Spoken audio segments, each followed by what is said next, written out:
Hello. I'm Rascador.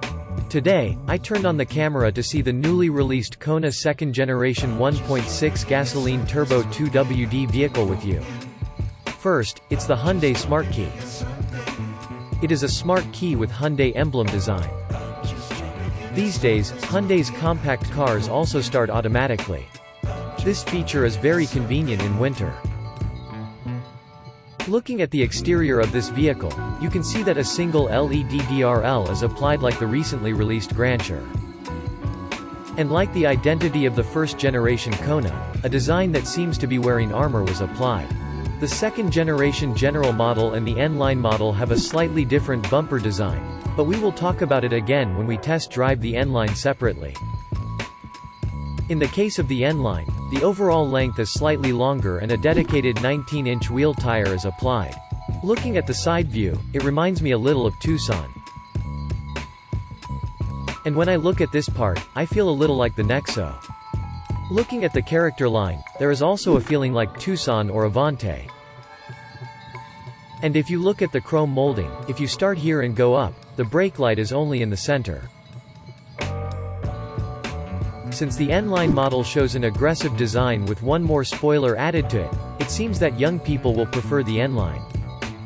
Like the front, the tail lamps are also connected in one line. Personally, when I look at car design, I tend to see a lot of unity between the front and rear designs. So, looking at the Chevrolet design, the front design is very good, but the rear design feels like someone else did it.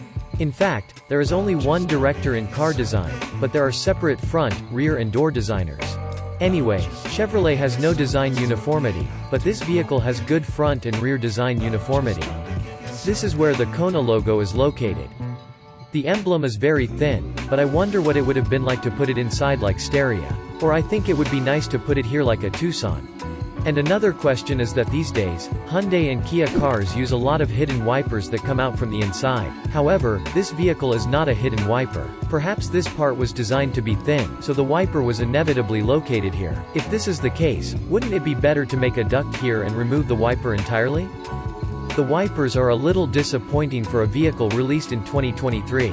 The diffuser is nothing special.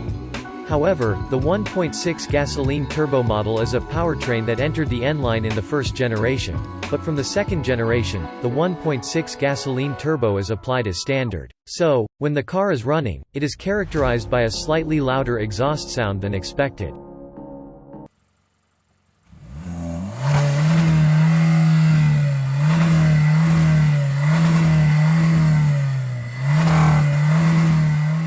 I don't know if this will be captured well in the camera now, but to say one more thing, like the first generation, the second generation front-wheel drive model has a torsion beam like this.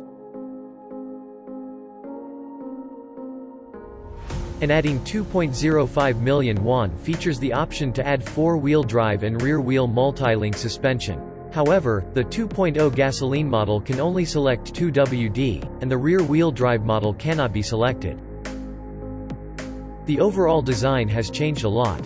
In particular, the cladding design is unique while having the identity of the first generation Kona. Generally, SUVs are applied only to the arch of the wheel from here, but this vehicle has a unique design that wraps around the tail lamp and front headlamp like this.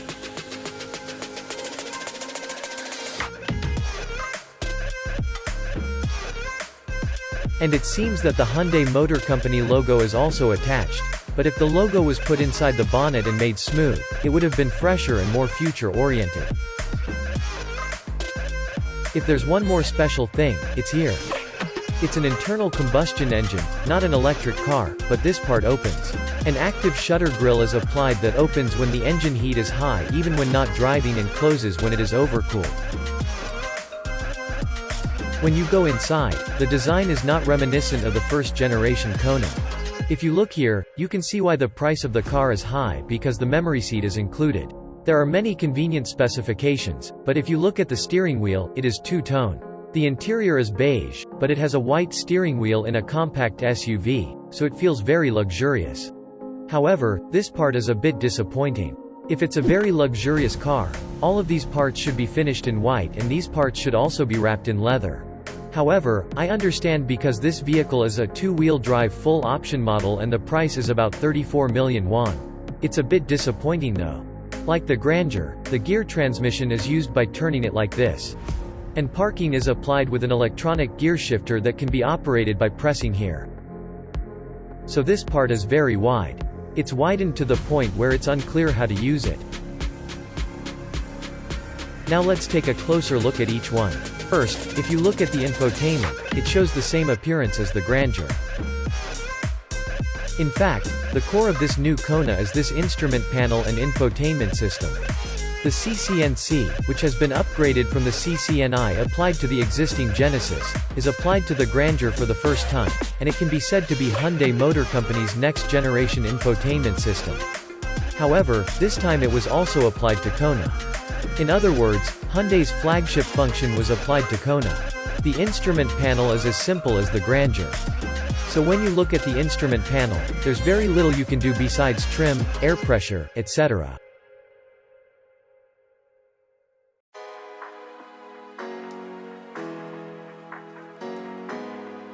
If you change the drive mode here, the feeling is a little different, but you can see that it is a very simple configuration. As it is a 1.6 gasoline turbo, the paddle shift is also applied in this way.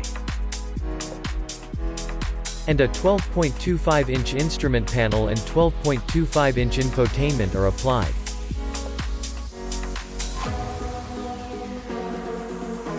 The infotainment is newly applied, and if you look here, a built-in cam is applied. This is a built-in Cam 2 model. Existing built-in cams have the disadvantage that it is very cumbersome to connect a smartphone to receive video. However, this model allows you to easily download images to a memory card on the bottom without connecting to a smartphone. And the parts about quality and other options have been improved a lot. The most amazing part is that the video includes vehicle speed, turn signals and GPS coordinates. So when an accident occurs, you can accurately judge the situation at the time.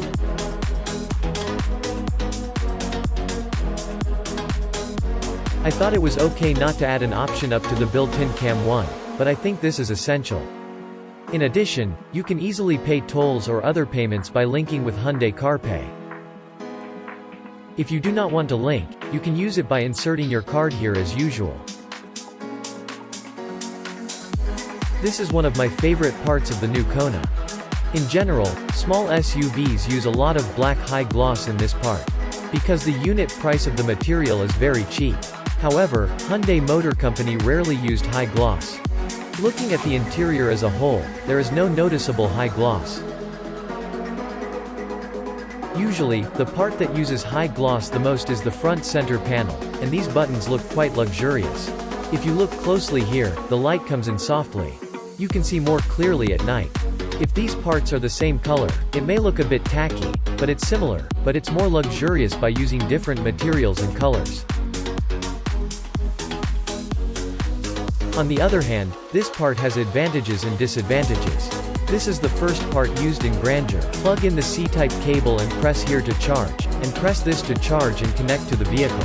I wonder why they made this with two buttons. For example, I wonder if there is any way to make it more practical with two for charging and one for the car. And there are no USB ports. So I have to use this cigar jack inconveniently. Instead, the part 1 talked about as an advantage is that it can be opened and closed with one touch. The old method was to open the lid and insert it, but it has become much more convenient. Next, let's look at the wireless charging system. There are people who say that wireless charging doesn't work well. But even if I put it on like this, the indicator light that says it's charging turns on right away. For reference, my phone is the iPhone 14 Pro Max, so it's quite large, but it charges well. In addition, heated seats, two-stage heated steering, and ventilated seats are applied. In addition, the auto hold function is also included, and the parking camera has also improved a lot. If you look at it, you can definitely feel that it has improved overall. So I think beginners who have difficulty parking will be fine. And ventilation and heating functions are also applied to the passenger seat. One questionable aspect of interior design is here. If you look at it here, it feels connected as a whole, but here it feels suddenly disconnected. I understand the intention to create a space here, but it's a pity that it feels so disconnected. Except for this part, it is a vehicle that I would like to rate highly overall. Personally, the Grandeur is a bit disappointing as a flagship vehicle, but on the contrary, the Kona feels excessive. In fact, it is also expensive for a small SUV. And if you look here, there is a glasses holder, but this is an item that needs to be purchased separately. Sold separately as Hyundai genuine parts. Shall we see the sheet? The seats are also much more comfortable overall. Let's go to row 2.